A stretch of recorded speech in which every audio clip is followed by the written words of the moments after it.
doing at the. We on? Is that us? We're on. We're live at Snohomish High School. Hello, everybody. Tom Lafferty along with Joel Boyer.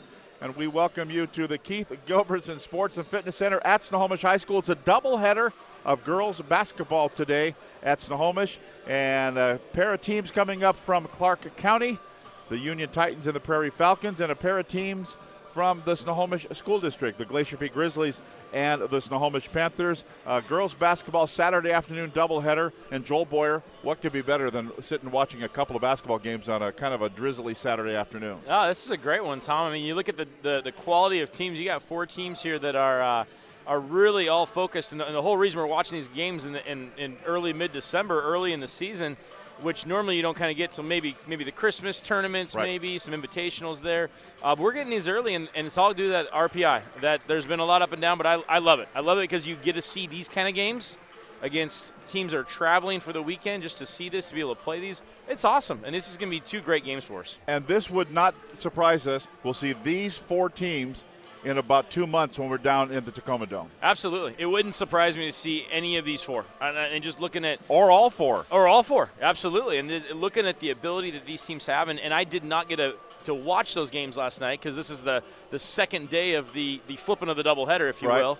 I did not get to watch them last night due to some other family stuff going on, but I'm really excited. Wait. There's something else besides basketball during basketball season? My son had a game last okay. night. That was the family. Right. That was the family stuff. So I was at a basketball game last night. Well, we should say last night Union beat Snohomish 39-32, and Prairie beat Glacier Peak 54-46, so they flipped the script today. Yeah, absolutely. So we're going to get to see in this first game of the doubleheader, we're going to see the Union Titans take on the Glacier Peak Grizzlies. The Grizzlies, who just earlier this week on Monday defeated the Panthers. So there's a lot of history, a lot of people who know each other in this gym already, and so it's going to be pretty fun.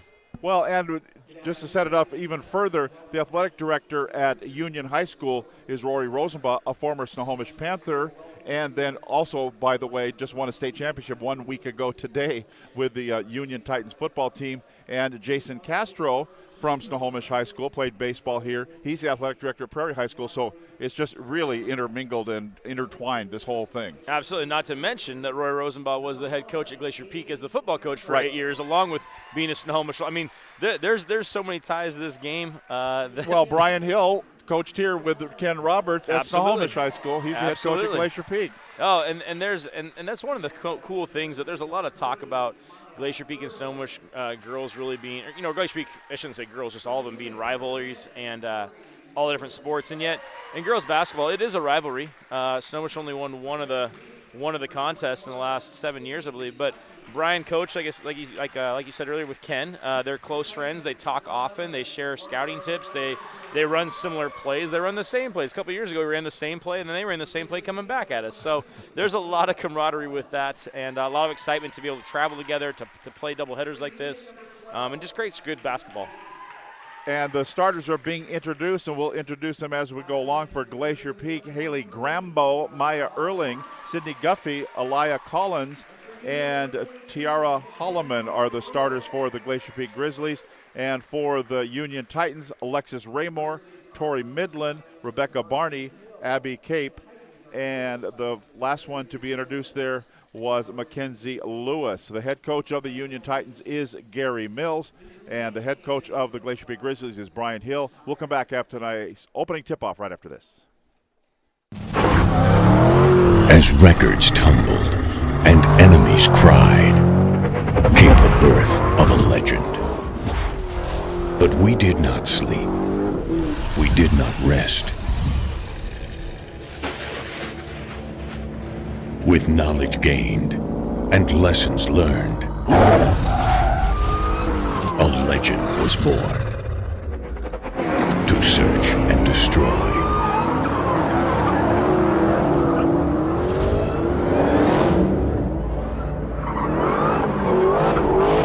Respect the beast, but don't wake the monster.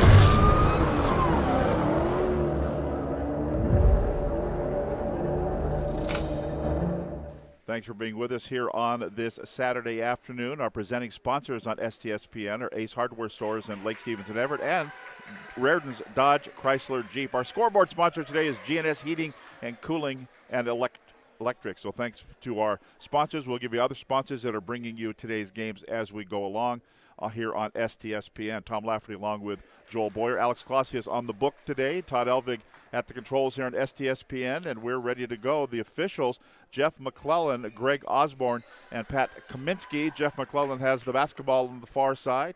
The girls from Union, the girls from Glacier Peak are out rubbing the bottom of their shoes like everybody seems to do, and we are ready to go. Have you rubbed the bottom of your shoes here? I will in a second as soon as they tip it there. Okay, here we go. The tip is up. Here we go. Glacier Peak has it. They're in the white. Union has it. They're in the white uniforms, moving to our left. Back to the basket there. That's Mackenzie Lewis. On top, Rebecca Barney. To Raymore, Alexis Raymore. Opening possession here. Baseline closed off by Cap, and that's going to be stolen away by Glacier Peak up the floor. Almost looked like a travel outside shot. I'm not sure why we had the 30-second clock expire. I think we had a little scoreboard mishap there. Or else I'm having one of my seizures again, and I missed about 28 seconds there on that fast break. I think I'm guessing when they went to reset it, I'm thinking it's not plugged in. I don't think they had the hand operation plugged in. I've used that scoreboard once or twice, and they spoken like a true operator of the scoreboard. I'm pretty sure it snuck its way out, which tends to happen sometimes. I'm curious to know if they're going to call Glacier Peak right there for a travel. It looked like she might have bunny hopped on that shot right there. So I'm not sure if Jeff McClellan's going to call her for a travel or if they're just going to reset the shot clock and get him the ball underneath. Looks like Holloman for 23 for the Grizzlies. I think it looks like Jeff McClellan's saying we're going to go to the arrow. It's going to be a jump ball since we stopped play, so that's what it's going to be. And the arrow will favor Glacier Peak because Union got the opening tip. So Glacier Peak will take the basketball. We're 31 seconds into the first quarter. And Glacier Peak will inbound it. Top of the key, Collins over to Grambo. Both teams going to a man-to-man right now. And it looks like Union actually has changed into a zone. Maybe somebody wasn't following their cutter at the first one, but 12 on the shot clock. Looking down, they just can't get it down low. Somebody's going to take one here. 7 seconds to go. Grambo will. She will miss. And the board grabbed by Holloman. And that is a scramble for it. And the ball's then flipped out of bounds. So they're going to call a foul. Foul underneath here. It's going to be on Union. It's going to be on Tori Midland. It's her first personal foul, first team foul. And baseline out of bounds for Glacier Peak. Grambo, no. And then grabbing the rebound there was Holloman, but she stepped on the out-of-bounds line and give it right back over to Union. Glacier Peak with their patented full-court offense here. Defense, excuse me, but it turns into offense. It does. But then a missed lay-in. Now trying to she's right there. Go. You kind of want to say, go up. There's nobody around you. Go up. There's been a few times in my career, I'm sure people yelled that at me, but it is that hard thing. You want to, once you control that ball, and I understand if you haven't controlled it, but once you control it, turn and face and see what you have and look at that hoop and see if you're all alone. So Glacier Peak, we played the almost entire game on this end of the floor. Glacier Peak keeps shooting, keeps missing, and keeps getting rebounds, and we're going to have a foul on the rebound. We're staying on this end. This one's going to be on Union as well. Nope, this one's on GP, Tom. Oh, excuse me. But Glacier Peak is staying down there because they're going to press. They're going to press them. In fact, one of the officials ran all the way down the full court press. I got to go back. Here's Union, little early offense. Yes, first points of the ball game for Union. Rebecca Barney with the lay-in. And that's some nice, repay the favor, did not get back on defense. Those Titans have got to turn around. That's one thing about the Grizzlies. They don't get phased when they give up a lay-in. They do a really good job of having that short attention, that short memory, I guess, not attention span, that short memory, and just instantly getting that ball back and going on offense. You and I have short attention spans. We do. Sorry, what'd you say? Now we have another foul here. It's going to be on Glacier Peak's Tiara Holloman, her first personal, second team. Tough defense here by Glacier Peak, and that tough defense pays off. Holloman with it. Lay-in. No, too hard. And down hard, and they're going to call it travel. Kind of unfortunate there for Tori Midland. Fought for the rebound, went down hard, and committed the turnover. Yeah, Midland did a nice job getting down there, securing that board, but just couldn't get her feet under her right there. Unfortunate travel, but those things happen. They bounce pass to Collins in the corner. 2-2 tie between Glacier Peak and Union out of Vancouver.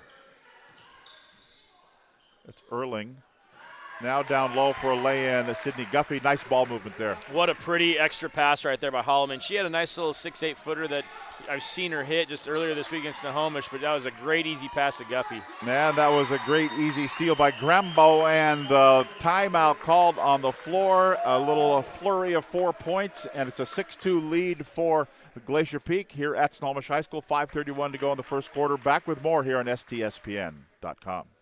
When you shop at Ace Hardware in Everett and Lake Stevens, we'll help you find what you're looking for and offer friendly advice too. Owners Greg and Christine are all about serving their customers and their community. They support local high school sports and many other community organizations and events. So the next time you need help with your to-do list or project around the house, bring it to Ace. They'll greet you at the door and help you find whatever you need fast. Show your support for locally owned businesses. Shop Ace Hardware just off Highway 9 in Lake Stevens and Evergreen Way in Everett. Ace is the place for the helpful hardware folks. Well, so far you have to be impressed by Glacier Peak's defense. Absolutely. They do a phenomenal job right here. You're watching this run and jump, full court press, and they just stay with their man. It's a man-to-man, but if somebody starts trying to dribble up the court, just like there, Grambo leaves her man to steal that ball, get Collins on a breakaway. And Collins will miss the lay-in. See a lot of missed lay-ins. Both these teams played last night and really only about 15, 16 hours ago. Yeah, it's not a full 24, absolutely. And, a lot of these kids, and even early in the season, we're nearly a month in now, and these kids have been practicing on Saturdays nearly, I bet almost every program goes on Saturday mornings, at least their varsity are. Glacier Peak going back to that trap. They're leaving their man, trying to get that run and jump, find the extra. It's a knock away, but it's going to stay in the possession of Union with 19 on the shot clock. And Glacier Peak just smells blood in the water. Like I was saying, Tom, these guys are used to playing on Saturdays. Saturday mornings they have practice, but all of a sudden this matters. This is a little different than just your practice on a Friday. Over and back. Yeah. Received the pass on the inbound. If she had gotten it on the far side, it would have been fine, but got it on the near side, went across the line, and then back across, over and back. Well, and she could even had 1 foot on either side and been still fine. You got all 3 points, but she did have all 3 points. Official Osborne right there said, no, I looked at it long enough. Here's a steal for Union. Lay-in up, and it will go. The Union Titans, Rebecca Barney with the bucket, pulls Union to within 2 at 6-4, 4:40 to play in the opening quarter. It's a nice steal by Midland for the Titans on that outside of the 2-3 zone, picking that pass off, anticipating. Almost losing the handle underneath is Holloman. Grambo. Boy, she moves the ball. Grambo does, doesn't she? Wow. She does, and that's a senior right there. Started for 2 or 3 years. I'm going to have to look back at the record books there, but just played a lot of minutes, very savvy ball player. Understands what her coach wants from her and where her teammates are all at. Glacier Peak equals their biggest lead of the ball game at 4 points. Double score now, coming up on 4 minutes to play in the first quarter. Union Titans count the bucket and a foul called. Tori Midland with the basket, and she'll go to the free throw line to try to complete the 3-point play. And they're going to call this one on Aaliyah Collins. 5'5" sophomore guard picks up her first personal foul. Free throw, no, too long. Missed by Midland, and Glacier Peak with the bucket, or with the basketball, looking for a bucket. Union still staying in that 2-3 zone, getting a little more attention to the high posts now. The middle starting to slide up a little of that zone. Trying to maybe get an errant pass, which they just got. Yeah, Grambo, I think, thought that Holloman was going to break to the bucket, and she didn't. So Union will have it. Full court pressure by Glacier Peak. Well, Marina Morningstar kind of looked at the baseball pass, the football pass, if you will, from Union, And now a double team. And a timeout called by Union. And we will again step aside with 3:37 to go, opening quarter. 8-6 Peak leading Union. Back with more after this. We are all frustrated with the high cost of heating and cooling our homes. At GNS, we are completely changing the way you keep your home comfortable. Because we are Snohomish County's premier Lennox dealer, we can design a perfect system for you, one that will save you a lot of money on your utility bill. The Lennox Home Comfort System creates the ideal home environment. Enjoy innovation in every season with precise, quietly efficient Lennox heat pumps that keep your life simply perfect. Call GNS Heating, Cooling, and Electric today or visit us at gsheating.com.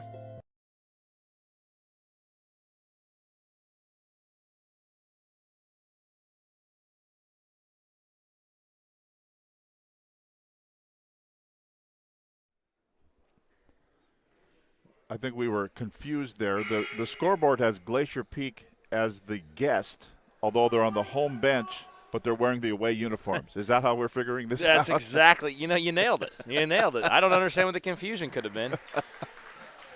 Well, it's easy when one team runs away, but neither team has run away. No, absolutely. It's that 8-6 contest. And, Union's actually being very efficient. Had some turnovers, but they really haven't possessed the ball too much on the offensive end. But when they have, and they've gotten across half court, they're scoring, except for that one. And a steal. Collins with it. Goes down low. Collins gets it back, and the lay-in won't go. Lots of work and no points as a result, as Maya Erling fell out of bounds as she received the pass and then threw it right back. And here's a 3-ball offline right, no good by Cape. She will miss it. And here's a steal. Steal again by Collins, and here's the bucket. And Collins is as pesky, and I mean that in the most complimentary way, as pesky and quick of a guard as you're going to see probably in the Westco Conference. If you count the fans in attendance here, and it's not a bad crowd here on the near side, but see Joe Marsh, head coach of the Arlington Eagles girls team, is here. Yep. We got John Rasmussen, the head coach, the former assistant coach, longtime assistant of Glacier Peak Grizzlies, who's now the head coach of the Edmonds Woodway Warriors. They're doing well. They're doing pretty well, looking to try to get to the Dome this year as well.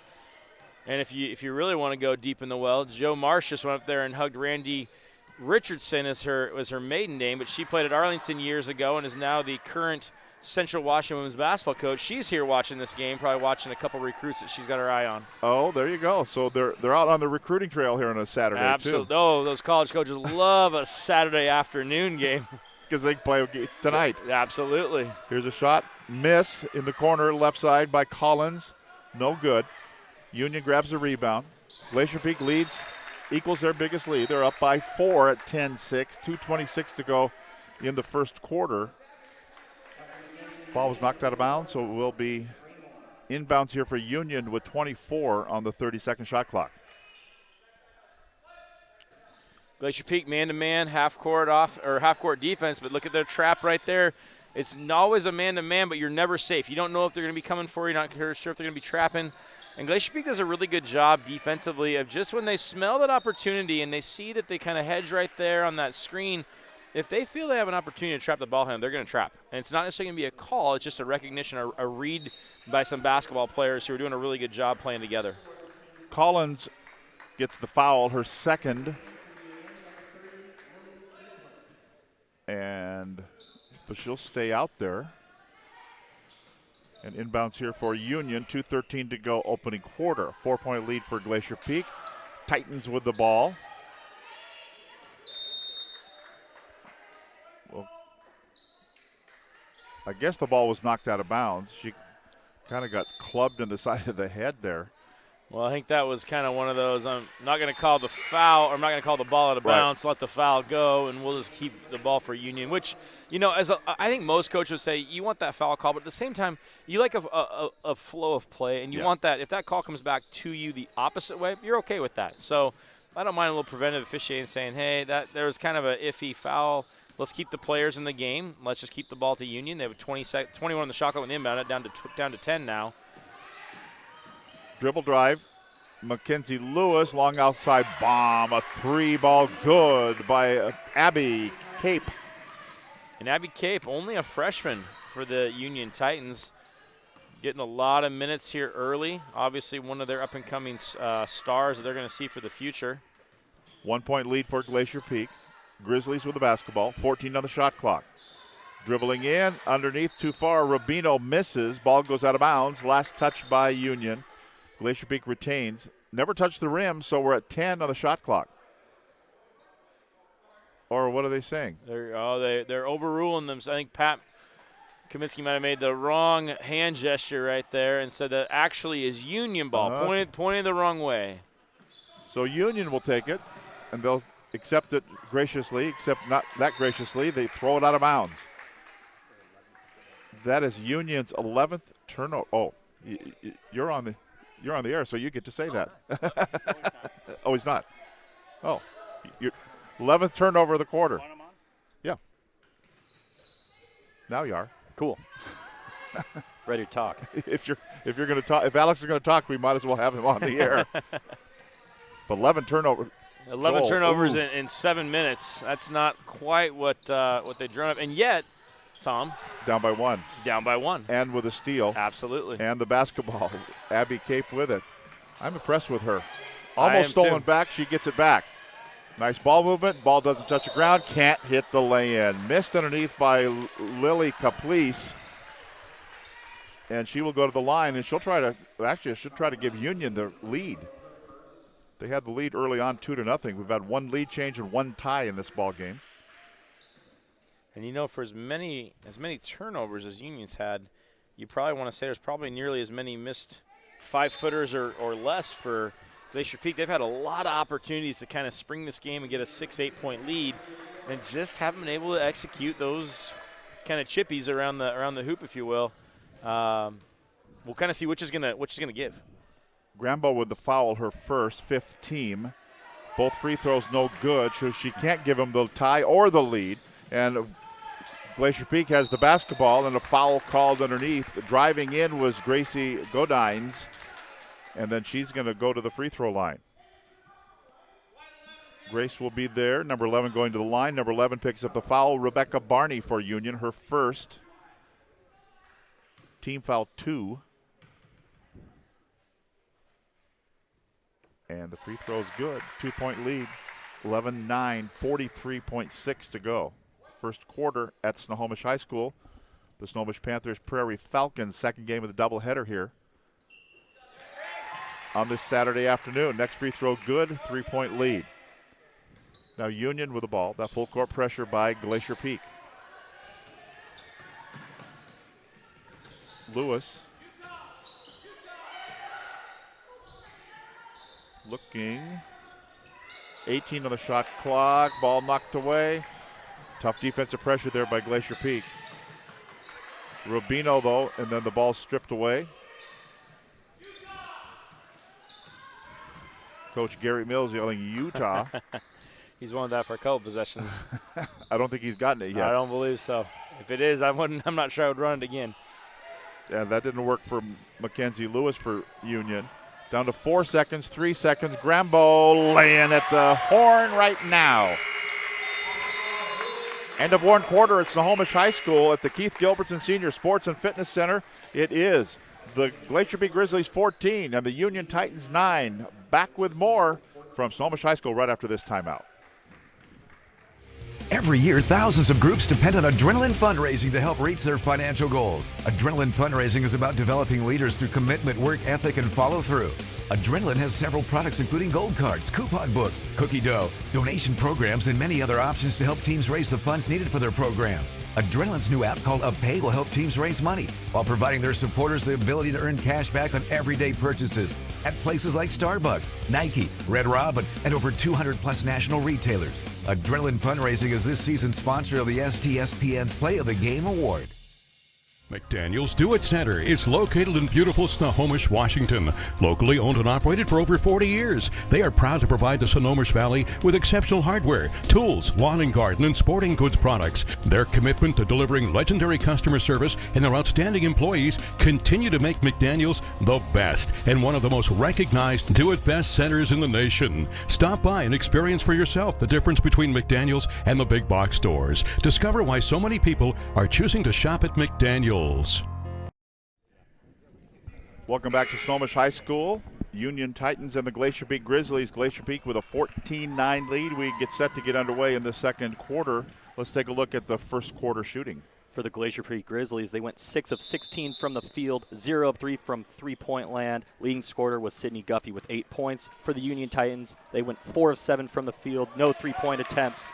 Leading the way is Rebecca Barney with 4 points. Tom? Here we go, laying up good off the steal and the bucket. Aaliyah Collins with the basket, and the lead is out to 7 points now for Glacier Peak, their biggest lead of the ball game. And now Glacier Peak with another steal. Grambo has it.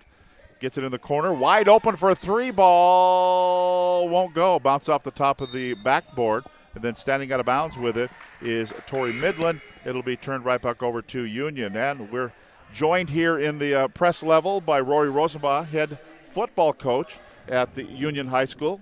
Congratulations. Thanks, guys. How's it been for a week? Since 1 week ago today, we were all in the Tacoma Dome. It's been a pretty good week. Talk about the support you get from the – well, I got 2 questions during the playoffs. One was when Snohomish played Squalicum, where's Squalicum? The other one was when Lake Stevens played Union, where's Union? So tell us, those of us that remember when you got to Hazel Dell, you were halfway to Olympia, the whole Vancouver area has changed. Oh, man, it's grown so much in the last even 10 years, but really 20 years. It's just blown up. There's so much it's probably 5 times as big as it was in 2000. It's amazing. And then, so Union is north of Vancouver, right? Correct. It's northeast of Vancouver. Okay. And a big growing area. Yeah, really big growing area, East Vancouver, kind of between Camas and Vancouver. Really nice area, really similar to Snohomish Glacier Peak area. Great support from the community. A lot of people that work in Portland and right. migrate across the river and live there. So tell us about your football team. They were an impressive team to watch the other night. Joel, you were there too. It was impressive to watch. Absolutely. Really fun group to coach, incredibly resilient. Just a bunch of guys that trust each other and believe in each other and work really, really hard. So it's fun to see. It's fun to see that hard work rewarded. Talk about your the running back, JoJo. Oh man, he's a special kid. And speed to burn, right? He is a special kid. I'm so proud of him just because of his journey. You know, he started as a freshman. He beat out a kid that's playing at Montana. Started as a freshman. And then in the first game of his sophomore year, he tore his ACL in the first half of the first game. Really bad ACL tear. Took well over a year to really heal. He played as a junior, but you could tell he wasn't really right. And so just a lot of emotions when you go through stuff like that. It's really hard to overcome, and I was just really proud of the way he went about his work and came back as a senior and kind of asked him to do some different things position-wise. And, man, he had his best game on the biggest stage. And tell us about the stage. Tell us about how it was to play in the Tacoma Dome.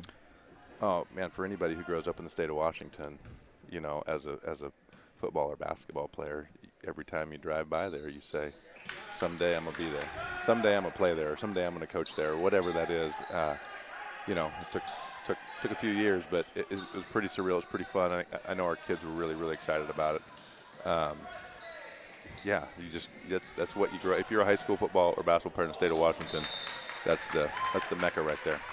So how did this series here, because I know you, Jason Castro's the athletic director, also from Snohomish, athletic director of Prairie. How did this series here with the Panthers and the Grizzlies come about? Well, it's actually pretty fun. Over a year ago, actually, or maybe right about a year ago, he said, hey, we need to. I haven't been up to Snohomish in a while. We need to let's get our boys or let's get our teams together, and we'll go up for a weekend, and we can go hang out in Snohomish and see everybody. He's like, we can't do the boys teams though because my boys team's not very good, but I think we can get both of our girls teams, and they'll agree to play us. So he kind of orchestrated it. We got it all squared away.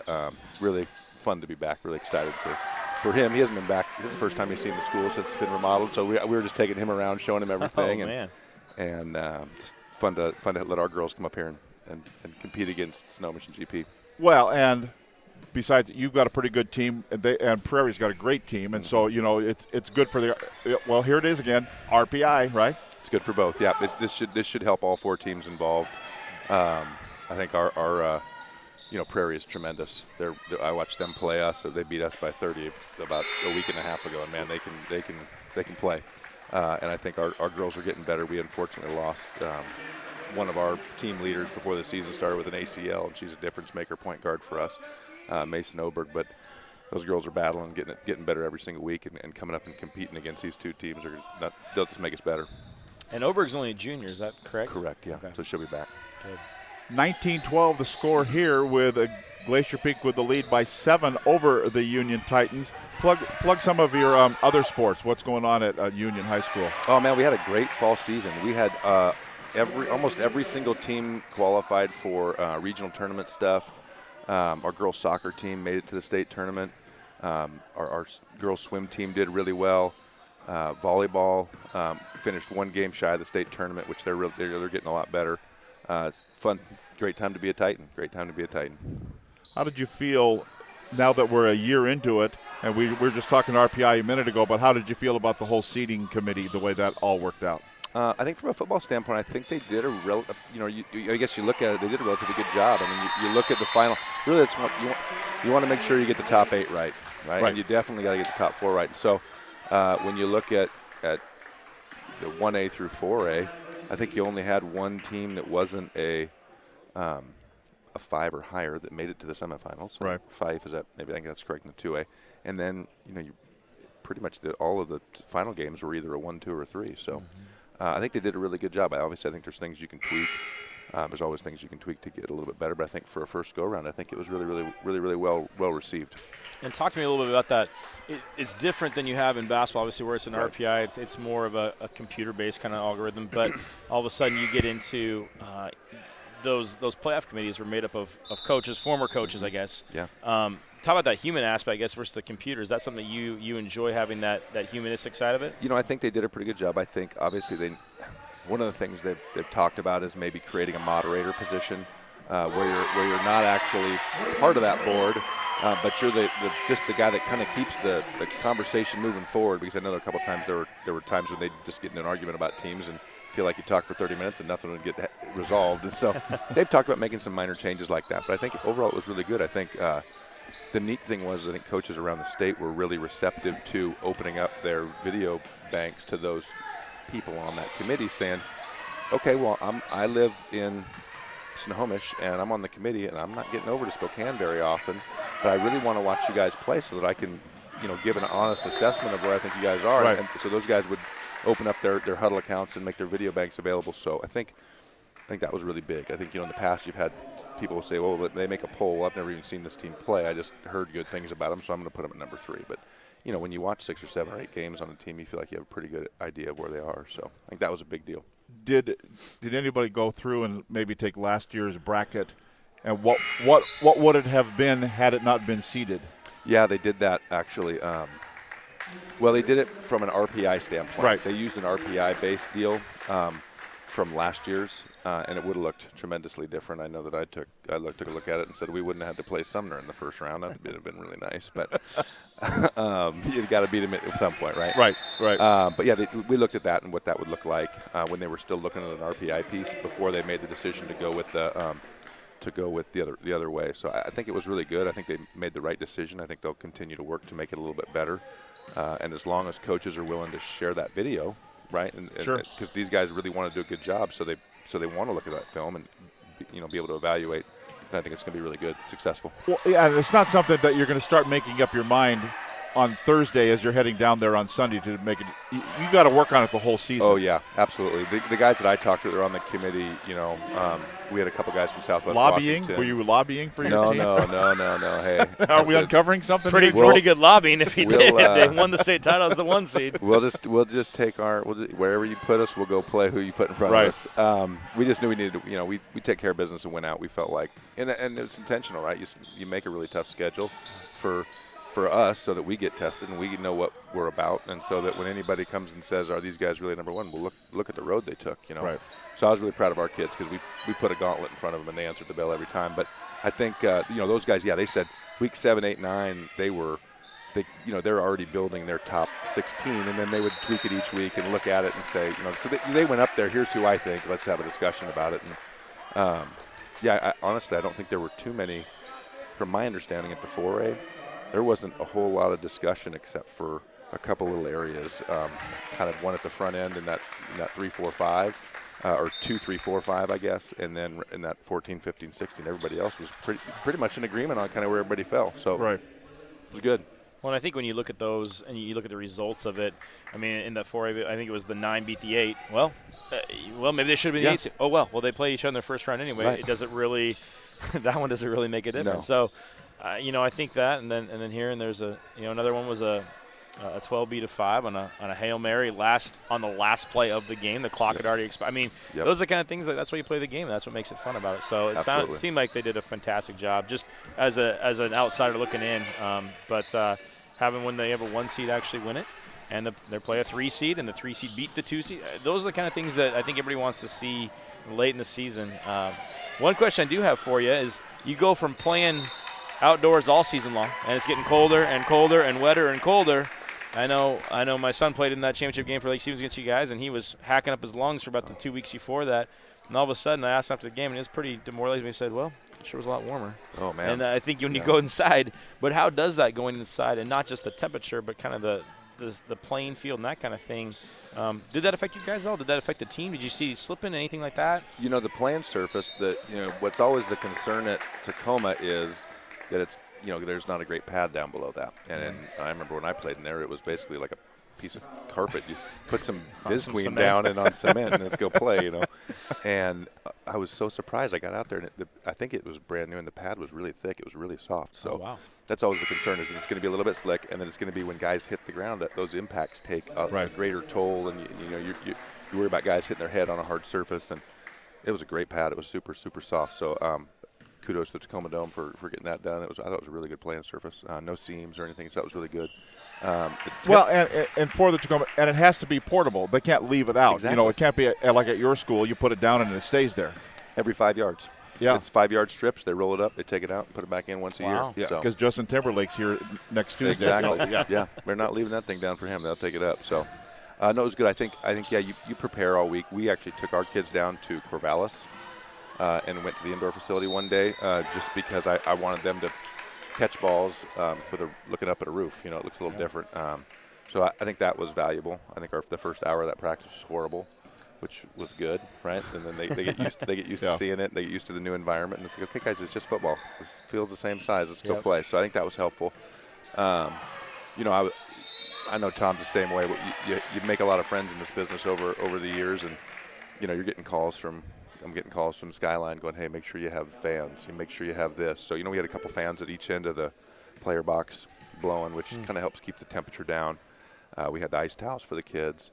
One of the things you don't think about is we didn't let them wear additional clothing. They always wear the tights and everything underneath. It's like, no, we don't want to keep that heat in. Let that. And then with all the TV timeouts, it's make sure you take your helmet off. And usually it's the other way around. It's like leave your helmet on. But now it's take your helmet off. Let's let that heat get out. Let's keep you as cool as we can. And I think our coaches did a great job of monitoring those guys throughout the game and making sure that they were doing what we asked them to do. Even if it's a 5% advantage, it's every little bit helps against great teams. Well, I think that is the funny thing, is that you don't realize until it is only that championship game. Then we're so blessed to get to do things on TV for STSPN.com, but we don't have those TV timeouts per se. We stay at the flow of the game, and so all of a sudden, your kids are pretty conditioned, whether they realize or not. They know that my coach talks this long in a timeout, or my coach, in between possessions before kickoff, and then we go back out there. Well, now all of a sudden, you got a guy out there with orange sleeves on saying, no, you still got another minute and a half. And talk about, was there any of that kind of your kids kind of raring to go, want to get out there? They said, no, come back here, wait here, and why? Absolutely. First 3 or 4, they're like, what? You said all you're going to, even us. Yeah. We get conditioned on how much information we can get out to them. Absolutely. And then you're done. You're like, all right, Senator, wake up. We still got 2 minutes, man. Come on back. I'll find something else to tell you. No, that's absolutely true. Well, but in the college game, they're playing for the TV timeout. Coach K is not going to call timeout here because he knows it's coming. The under 12 is coming. Yeah, you got it. Well, one more thing, because we're almost to the end of the half here.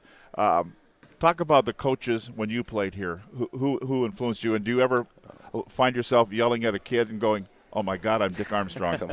Come on, they're all over this building. They're all over. Like I said, I was taking Jason around, showing him the Hall of Fame and everything. And Coach Armstrong, Coach Gilberts, and Skip, who's still around. I was chatting with him last night. All those guys that are down there, Coach Ivelia down there right now. I mean, there's just so many of them that are still around, and we all are as coaches. We're grateful for our mentors, but you come from this place, you have some pretty special mentors, and I'm pretty blessed and pretty grateful to be part of this. So, yeah, all the time that happens. I think the first thing I did when I got a head coaching job was go out and buy a metal clipboard. So there you go.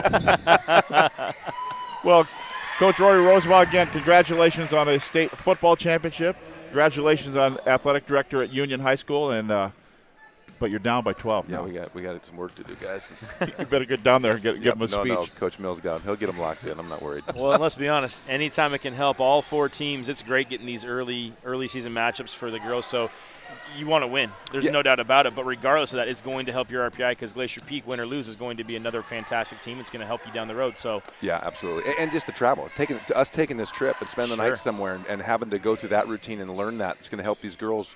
When they get, hopefully, if they get to the dome. So. And playing back-to-back nights, so we talked about, you do have kind of, it's not even nights, it's about 20 hours. You're not even at 24 hours, but that's what happens when you get to the dome is you have to turn around and play and be ready to go. So it's a pretty great atmosphere you guys are putting together. So congratulations for that. Thank you guys. Yeah. Rory, thanks for being with us. We're at halftime here, and it is 32-18 Glacier Peak leading Union. We'll come back with more on this doubleheader of girls basketball from Snohomish High School right here on STSPN.com. Thanks. Did you know that Speedway Chevrolet is part of the Lee Johnson Auto family? That means 84 years of serving you the LJ way. Need a truck? We have the perfect truck to fit your needs. Half tons, 1 ton, 2-wheel drives, and 4-wheel drives. Our finance specialists are here to help you, whether you have good credit or bad credit. We're just off Highway 522 at West Main Street in Monroe. Lee Johnson Auto Family, the LJ way.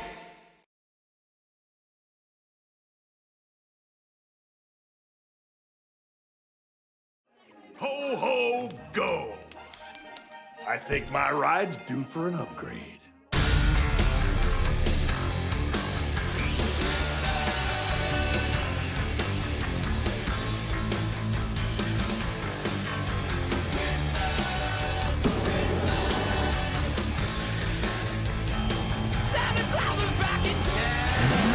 There's more than one way to fly. Great deals all month long at the Dodge Black Friday event.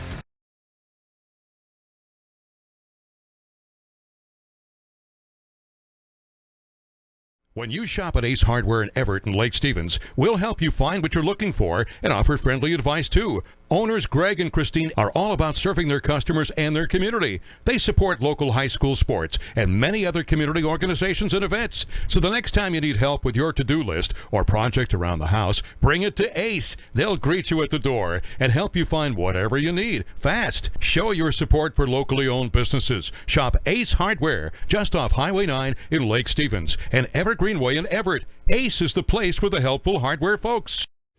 Every year, thousands of groups depend on Adrenaline Fundraising to help reach their financial goals. Adrenaline Fundraising is about developing leaders through commitment, work ethic, and follow-through. Adrenaline has several products including gold cards, coupon books, cookie dough, donation programs, and many other options to help teams raise the funds needed for their programs. Adrenaline's new app called UpPay will help teams raise money while providing their supporters the ability to earn cash back on everyday purchases at places like Starbucks, Nike, Red Robin, and over 200 plus national retailers. Adrenaline Fundraising is this season's sponsor of the STSPN's Play of the Game Award.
So I get called down to HR. I told them Tinseltoes started it.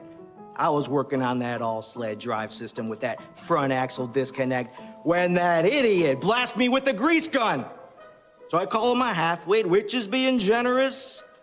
He tells me to go elf myself. Elf me? Elf you, pal. Then he kicks me in the sugar plums. Well, I got me a lump of coal with his name on it. Believe that. Ho, ho, go!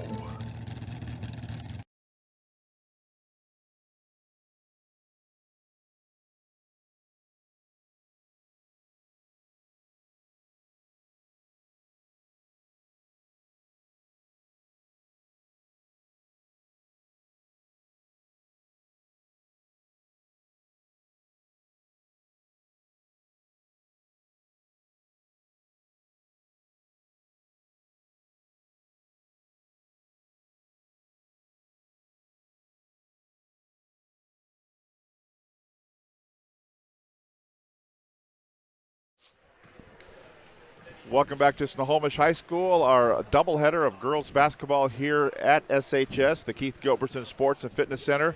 And it's the Union Titans and the Glacier Peak Grizzlies. Glacier Peak leading at 32-18 here at the half. Prairie Falcons, Snohomish Panthers to play coming up in just a little bit. We'll talk about that first half first. Let's take a look at the scoring of the first half with Alex Clausius. Let's do it, Tom. For the visiting Glacier Peak Grizzlies, they went 12 of 30 from the field, 1 of 8 from the three-point line. From the free throw line, they went 7 of 10. They had 5 total turnovers in the first half, 9 rebounds, and 8 assists. For Glacier Peak, some of the leading scorers, Sydney Guffey led the way with 11 points. Right behind her, Aaliyah Collins with 8. Haley Grambo had 6. And then we're going to go with Maya Erling with 3. Grace Godin, something along those lines, had 2. And with 1 point, Madison Rupino and Tiara Holloman also had 1 point. For the Union Titans, they went 8 of 17 from the field, 0 of 2 from three-point range, and was 1 of 4 from behind the line, behind the stripe. They had 17 total turnovers in that first half, which is a big number. They had 10 total team rebounds and 4 total team assists. They had 3 scorers, Abby Cape with 7 points, Rebecca Barney with 6, and Tori Midland had 5. And that is the wrap-up for the scoring, Tom. So, talking with Joel Boyer here, talking about the Union Titans, only 3 players get in the scoring column. Concern? Yeah. It is a concern. A lot of concern. I mean, you have 3 players. You like seeing spread scoring like that. You like seeing not somebody with 15 and then with 2 and 1 or something like that. But at the same time,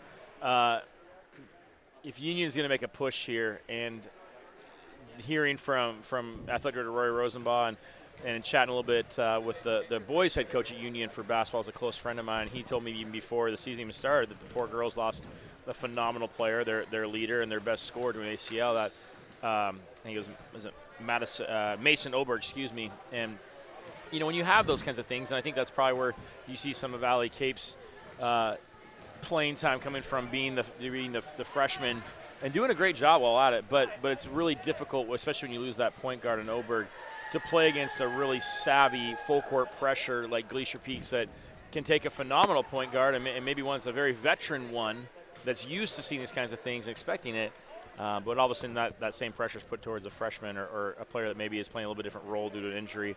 It gets really difficult. Are you concerned if you're Glacier Peak that you're only 1 of 8 from three-point land? Glacier Peak likes to shoot a lot of threes, and so they're going to put them up. I think they're still going to put them up second half, but if you're 1 of 8 and you're down by 14, you're concerned. Right. But if you're 1 of 8 and you're up by 14, you think, good point. We could be up by a lot more. So it's not even a concern right now for that coaching staff, but they might look at it later and be like, man, we did not shoot very well that game. Well, you know, hopefully it doesn't come back to bite them as a Glacier Peak fan. Hopefully if you're a Union Titans fan, you're going to see that and think hopefully they continue to miss those and keep taking them, but maybe Union can start to get a little bit more off or defensive rebounding that can then lead into some fast break points or lead into some better possessions for them that they can start chipping away into this 14-point deficit. And again, Tom, we've talked about this a lot. You don't want to get 14 points. Well, you'd love to. Let's be honest. You'd love to, but you don't expect to get 14 points back in this quarter if you're the Titans. Right. What you really want to see, though, is hopefully you can get that down to maybe 6 or 8 that you're down going to the fourth quarter and see if you can't then make a fourth quarter push. It was 14-9 at the end of the first quarter and 32-18. So Glacier Peak outscored Union 18-9 in that second quarter. When it will start to count is Tuesday night. Glacier Peak opens up Wesco 4A play, and they play the Cascade Bruins, and then at Monroe next Friday. So then they count. Absolutely. And those are when you're starting to get this rust that you don't really see too much in Glacier Peak, honestly. That 15-point win over the Panthers of Snohomish on Monday. A loss last night to Prairie, but in a close game. But now looking like Leah Collins with that steal right there, pushing this out now. Instead of a 14, already out to a double score there at 18-point lead for the Grizzlies. 18-point leads and 10 points for Collins in the scoring column. We're just a little over 30 seconds into the second half of action here at Snohomish High School. The Snohomish Panthers and the Prairie Falcons to follow here for a doubleheader. A couple of RPI games for later in the season. Here's a runner by Alexis Raymore. Raymore with the bucket there for the Union Titans. 36-20, a minute into the third quarter. Glacier Peak moving to our left in the dark navy blue uniforms, trimmed in white and silver. And that's Grambo in the corner. Well, there's one of the three balls, and this one hits in the second half.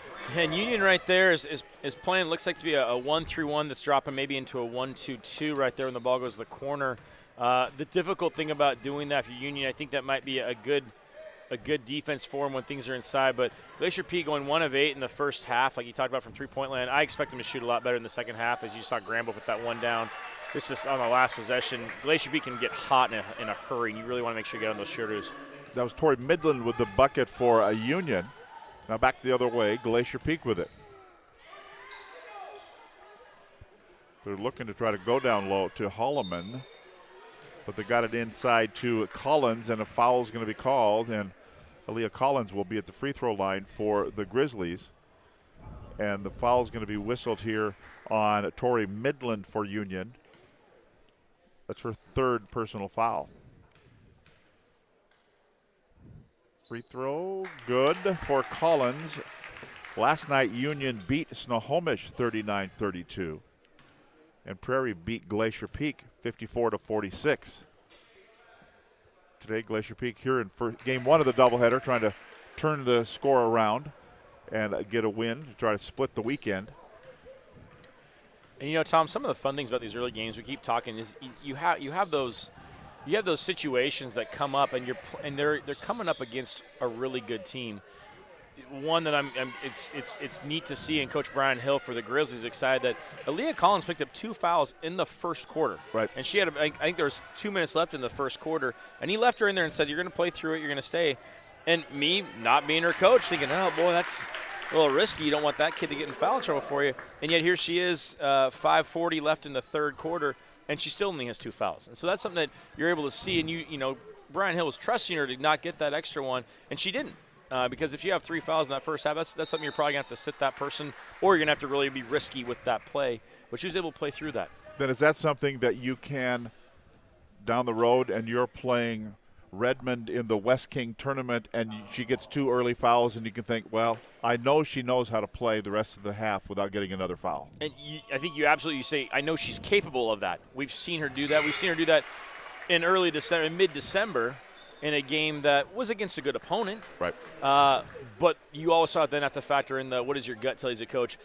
This is a bigger stage. This is a bigger moment. This is a win and move on. It's a lose and maybe go home, depending on where you're at in that bracket. But I think you can reference that point back to her and be able to say, hey, remember when you were able to play with that? You got to do it for me again. The foul was on Holloman, her second. Midland at the free throw line. And it's a 43-24 lead for Glacier Peak. And they have the basketball. It's Grambo, Haley Grambo with it. All by herself in the corner. Quickly over their defense. And now there's a block shot in there by Midland. Grambo gets it back and travel with the ball. And we're talking about that foul situation. Tori Midland right there had a beautiful block shot that kind of came and kind of let that arm come down. And we talk about it a lot with our players.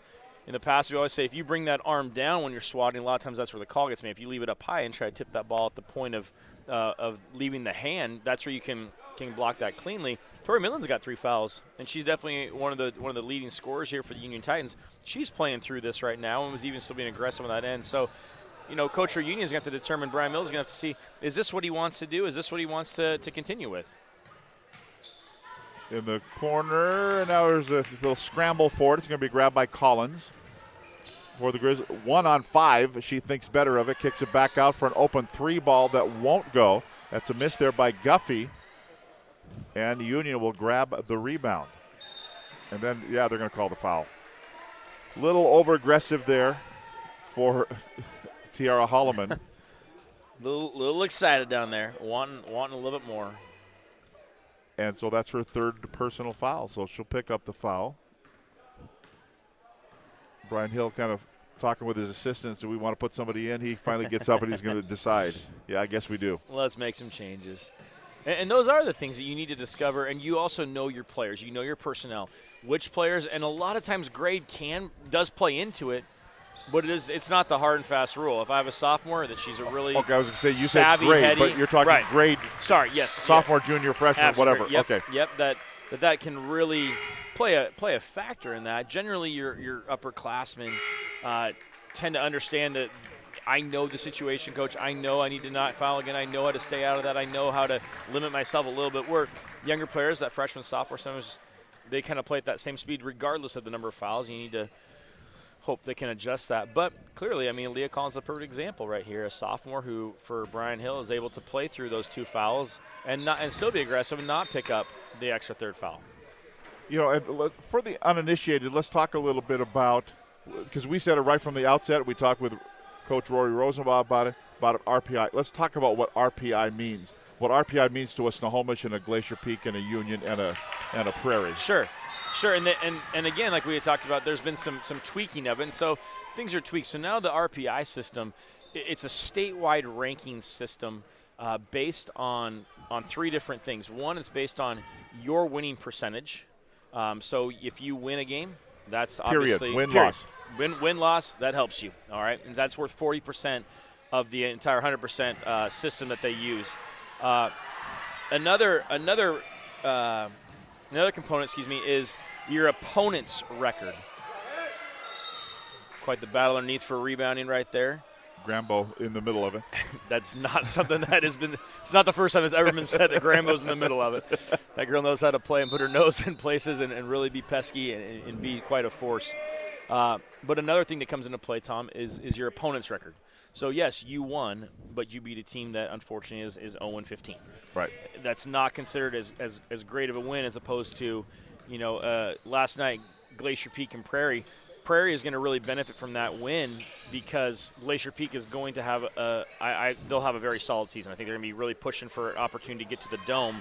Whatever that record might be, there's going to be definitely more wins than losses. So that's going to benefit Prairie, as well as Prairie being a top team as well with a lot of wins is going to benefit Glacier Peak. That big Malia Smith with an outside 3 ball and makes it a 22-point lead at 46-24. And we're going to have a timeout on the floor, and we'll take a break with 2:58 to go in the 3rd quarter. 46-24, Glacier Peak up big over Union right here on STSPN.com.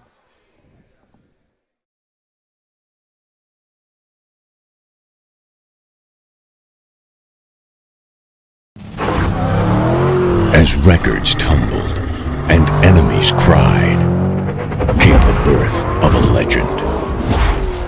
But we did not sleep. We did not rest. With knowledge gained and lessons learned, a legend was born to search and destroy.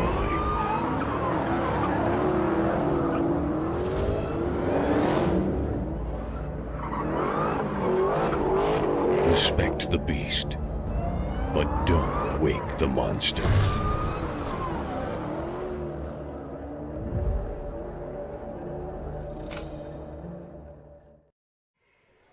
Today's game is brought to you in part by Raritan's Dodge Chrysler Jeep, by Ace Hardware Store in Lake Stevens and Everett.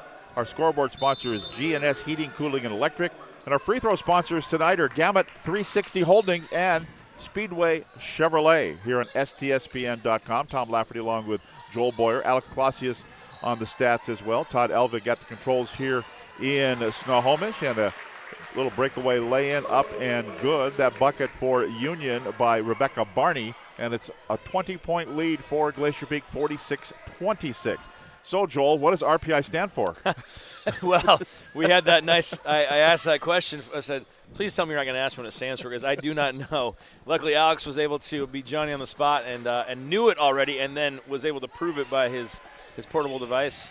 It is the ratings percentage index. Is that correct, Alex? That is correct. All right, the ratings percentage index, which really just means you got a system that ranks your statewide teams. Right. And like Rory's even saying there, Rory Rosenbaugh was talking to us saying, before when you had maybe that AP, that media poll, well, the guys that do our local papers are really well versed on this area's football teams and know, but they're probably not getting over to watch the Gonzaga Preps, the Ferrises. Well, what do I know of watching Pullman? Absolutely. Yeah. Or Chiawana. Yep. Don't know. Can't tell you. Haven't seen them. Know they beat a lot of good teams or beat some teams, So the RPI for basketball especially is really it's kind of a twofold, wanting to have a fair system of getting the right teams into the state tournament, but also getting teams to play tougher schedules. Right. Which is why we're seeing this great matchup with these teams traveling from down Vancouver area to come up here to play these teams from the Snohomish School District, saying that this is going to be some good basketball. They're going to have to play on the road. They're going to have to stay in a hotel. They're going to have to play back-to-back days. It just makes all teams better early in the season.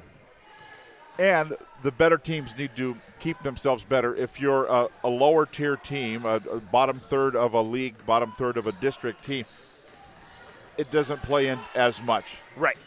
It just doesn't. It doesn't. Yeah. But like we were saying before, there was a 40%, the 20% left to also figure out the RPI is your opponent's right win-loss percentage. And so in other words, if you're saying, well, we beat a team that was really good, but if there's an unfortunate matter where Union is dominant in their league, but their league's a weaker league, which it's not. I'm not saying, I'm just using it as an example. If that were the case, that would factor into a small 20%, but would factor also into the RPI for Glacier Peak or for the teams that are playing them. So it's been tweaked from last year. It's a little bit better numbers-wise. In my opinion, I think a lot of coaches agree that that's a little bit better skewed of the percentages, but they'll always be tweaked, and that'll be a great thing. Glacier Peak leads by 23 here. A double dribble and a turnover and that is going to be 9 turnovers by Glacier Peak. And Union had 11 in the first quarter. And they have 21 turnovers for Union, Tom. Yeah. Can't see my toes in my shoes. 2 and 1. I don't want to know about 21, believe me. Yeah. Down to 14 seconds to go. The lead is 20 points here in the third quarter. Glacier Peak play for 1, down to 5, down to 4. Turnaround won't go. The putback right up at the buzzer. It's up and it is good by Grace Godines. And our score at the end of 3 quarters here at Snohomish High School. It's 51-29. Glacier Peak leading Union. Back with more right here on STSPN.com. When you shop at Ace Hardware in Everett and Lake Stevens, we'll help you find what you're looking for and offer friendly advice too. Owners Greg and Christine are all about serving their customers and their community. They support local high school sports and many other community organizations and events. So the next time you need help with your to-do list or project around the house, bring it to Ace. They'll greet you at the door and help you find whatever you need. Fast. Show your support for locally owned businesses. Shop Ace Hardware just off Highway 9 in Lake Stevens and Everett Greenway in Everett. Ace is the place with the helpful hardware folks.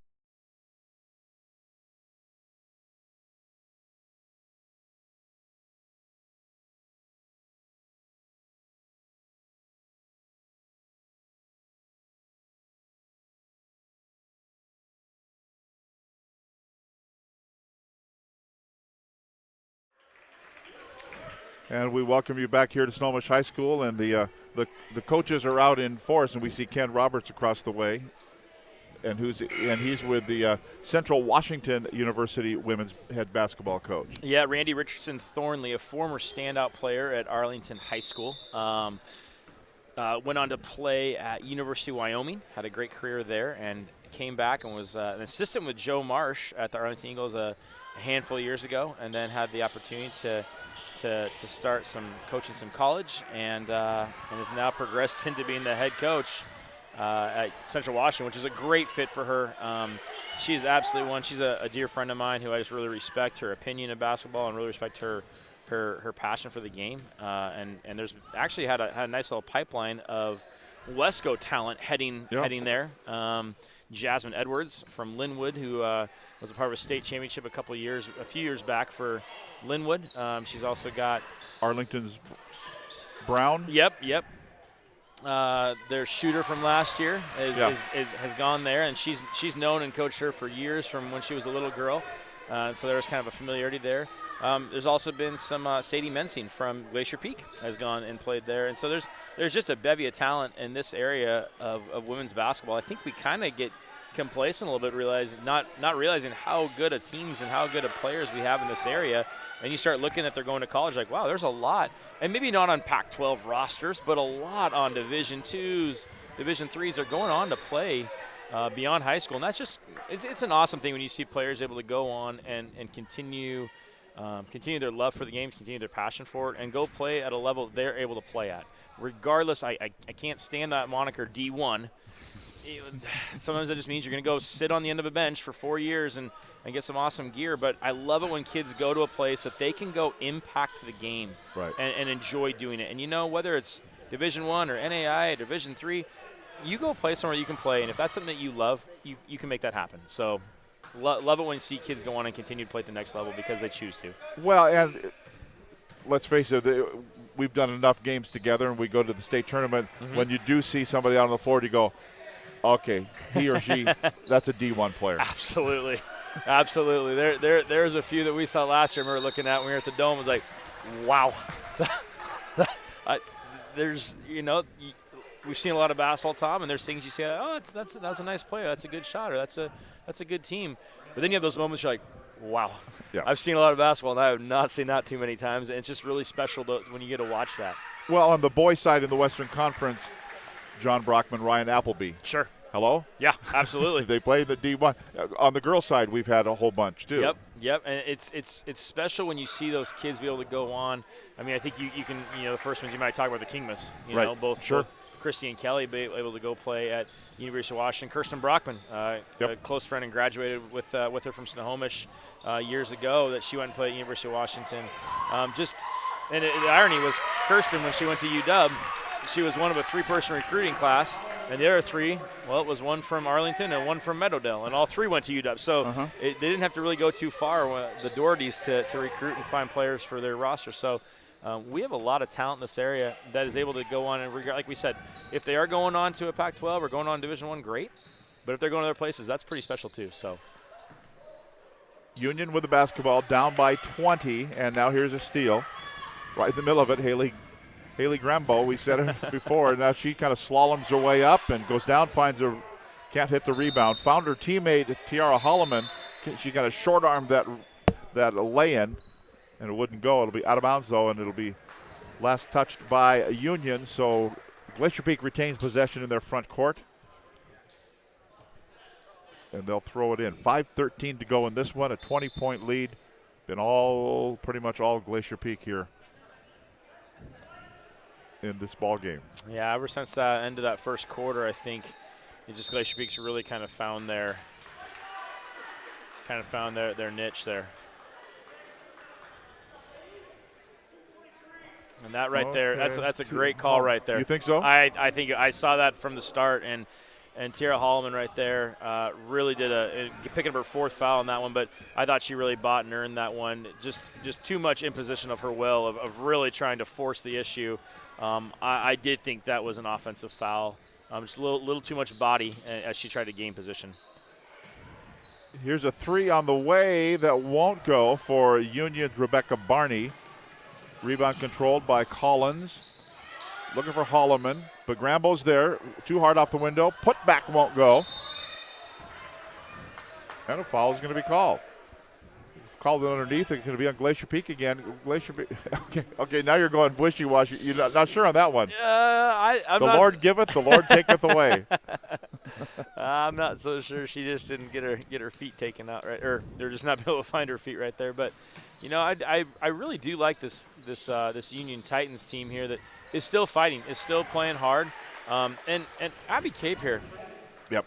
What a talented freshman. I mean, I've been really impressed. I mean, this is an 18-point deficit right now for the Titans, but I've been really impressed with the freshman's composure against this press.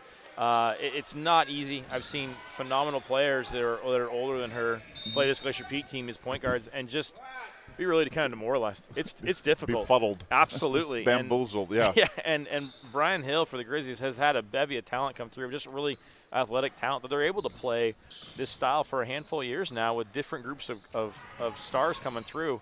And that's difficult for a young point guard, an old point guard, doesn't matter. Leah Collins with another steal right there. Grambo's there for the rebound and the bucket, and it's 56-36. Talk about Glacier Peak's defense, why it's so effective. It has been for years. Well, I think one of the things that makes it so effective is one, Brian Hill will play to his team's strength.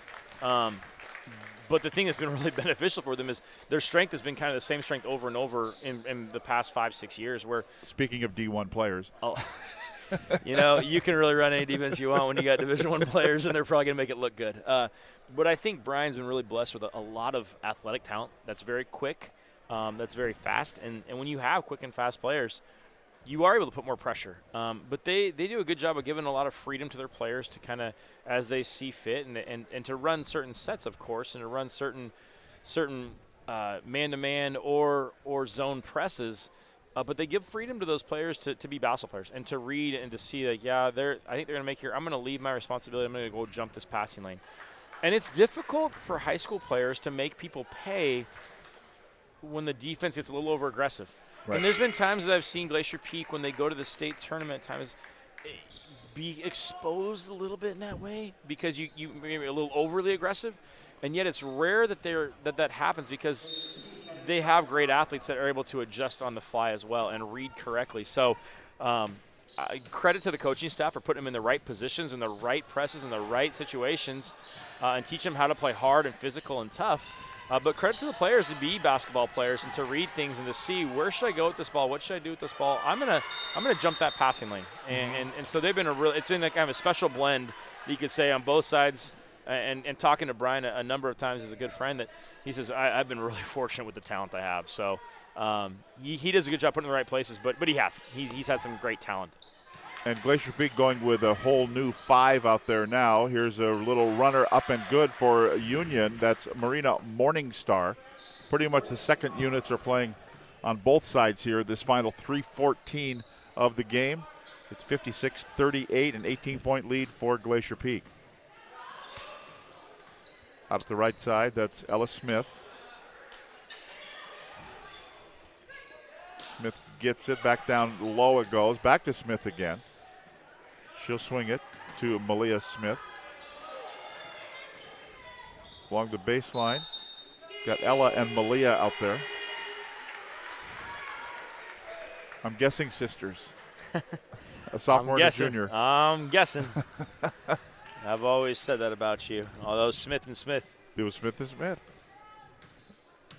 So Union will take it off the turnover, 2:40 to play. A little overplay on the defense there. Going in for a little runner off the window. Nicely done there. Tori Midland with the bucket. That's a 16-point lead. It's been as much as 22 in this game. Won't go. Credit to Union. There's no giving up in these girls. You can just see how they keep playing hard. They keep doing what their coaches ask them to do. He still has starters out there. They're working hard to try to continue to get better in this. And I really respect that in players. It's not easy when you're down, and even down for a bit by a chunk of points, to have that same fire and tenacity. But I really think they've been doing a good job of trying to get better and continue to grow through this, what's going to turn out to be a loss for the Titans. And you think about, like we were talking, Abby Cape, this freshman point guard for him. Well, playing some point, playing some off guard. Well, they get back. It sounds like they're team leader. Right. Their player that tore an ACL early on, that Mason Oberg, before the season started, that she's the leader, she's the best player on the team, from what I was told by someone who knows her well, and says she's kind of that one that kind of fuels the engine. And if that's a point guard, wow, you're just really taking this year for a freshman to grow. And then she'll come back next year as a senior. You're going to see a lot of dividends paid next year for the Union Titans. Grace Godines with the foul, her first personal foul. and the 7th team foul. So that puts them into the bonus, but they can't take advantage there. And rebound is going to be grabbed down by Glacier Peak.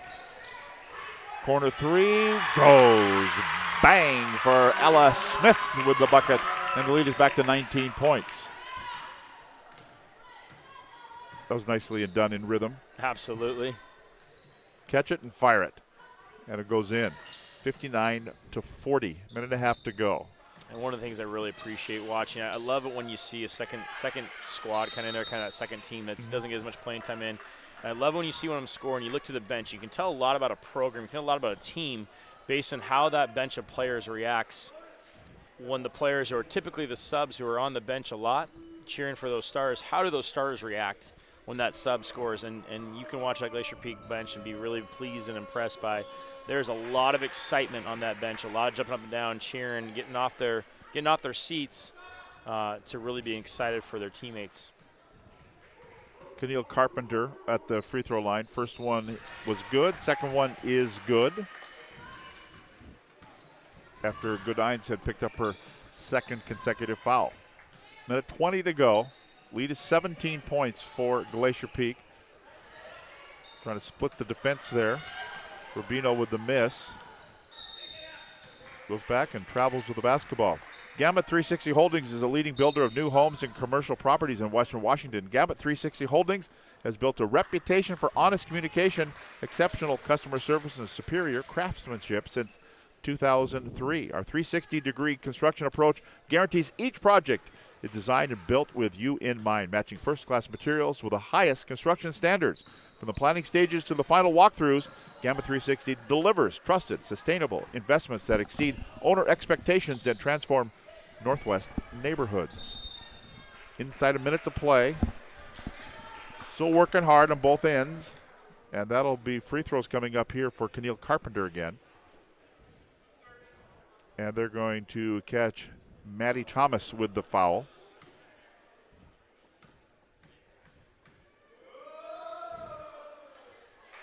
First one is good.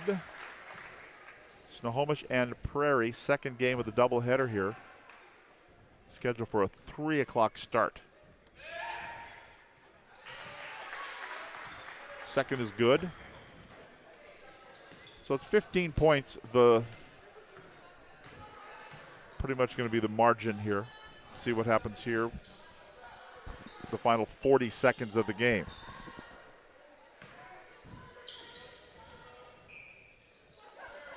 Malia Smith, that three won't go. Saved from going out of bounds, but right into the hands of Union's Rebecca Barney. Shot clock is dead. A 15-point lead. Our player of the game is sponsored by Adrenaline Fundraising. And we'll get the vote of the panel here. Alex, you've actually been watching the game as we've been up here talking. Who do you like for the Glacier Peak Grizzlies? It's tough, but I'm always inclined to pick the person who fills up the stat sheet a little bit. Yeah. I have to go with Haley Grambo right now. 6 points at half. She has 11 points, and on my account, which is definitely unofficial, I had at least 4 assists and 4 rebounds, so I think it's a great place to start. I think I like that one, Joel. I can't disagree. She's one that really makes things tick for him, and she's also a player as that senior that it's not really the scoring for her. If she needs to score, she will, but she really looks and sees how can I make my team be a winner. And so, like we talked about, she just kind of has that pesky nature that gets her nose in a lot of situations, and I'd be more than happy to get her, have her be that player of the game for us. So we're going to see if we can bring her up, and we'll have a couple of words with our player of the game, Haley Grambo, and we'll get her all checked out here as we take a break. Why don't we come back and we'll take a break again. Our Adrenaline Fundraising player of the game is Haley Grambo, and today Glacier Peak defeats Union, final of 59-44. We'll come back and talk with our player of the game right after this timeout. Every year, thousands of groups depend on Adrenaline Fundraising to help reach their financial goals. Adrenaline Fundraising is about developing leaders through commitment, work ethic, and follow through. Adrenaline has several products including gold cards, coupon books, cookie dough, donation programs, and many other options to help teams raise the funds needed for their programs. Adrenaline's new app called UpPay will help teams raise money while providing their supporters the ability to earn cash back on everyday purchases at places like Starbucks, Nike, Red Robin, and over 200 plus national retailers. Adrenaline Fundraising is this season's sponsor of the STSPN's Play of the Game Award.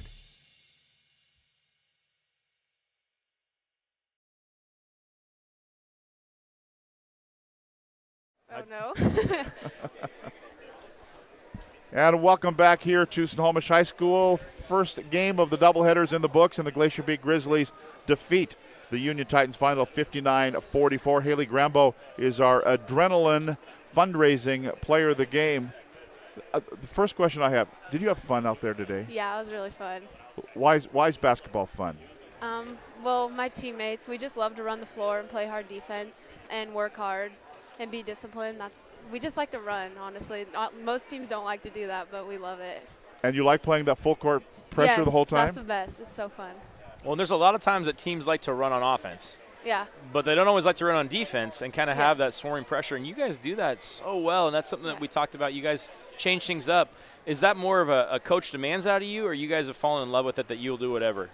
Hill knew that we were fast, so he just kind of implemented the full court 5-on-5 man press, and we just kind of ran with it, and we let it feed our offense, not so much running on offense, but letting our defense get most of our points and our hard work pay off.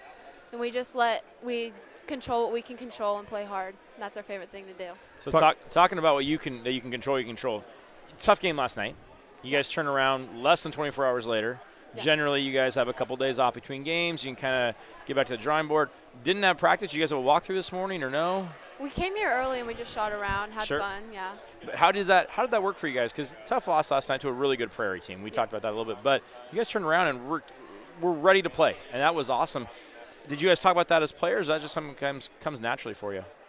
I think it just comes naturally. We were upset about the loss, but we knew it was to a good team. We knew we still played well, and we knew that with that, we lost by a little bit. We still proved that we were a team that could be reckoned with, and so we just came here and got some redemption.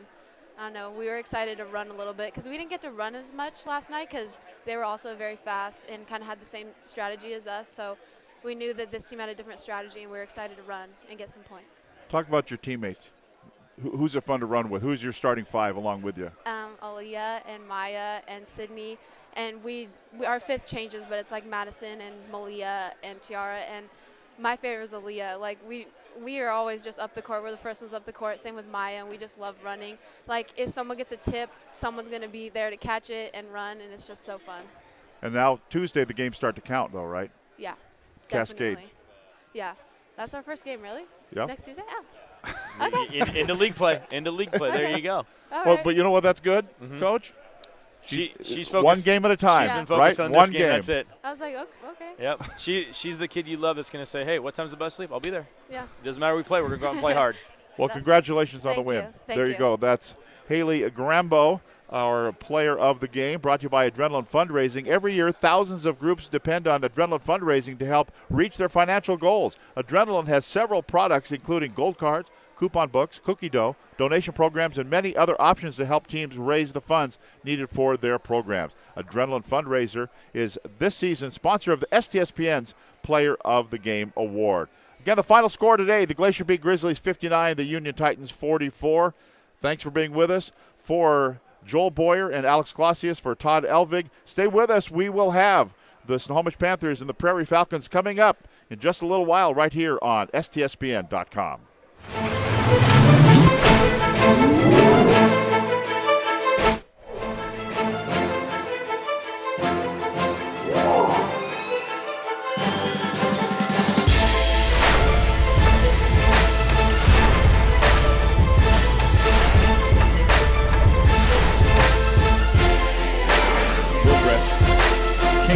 NBA 3 bumper. He just absolutely drains that one.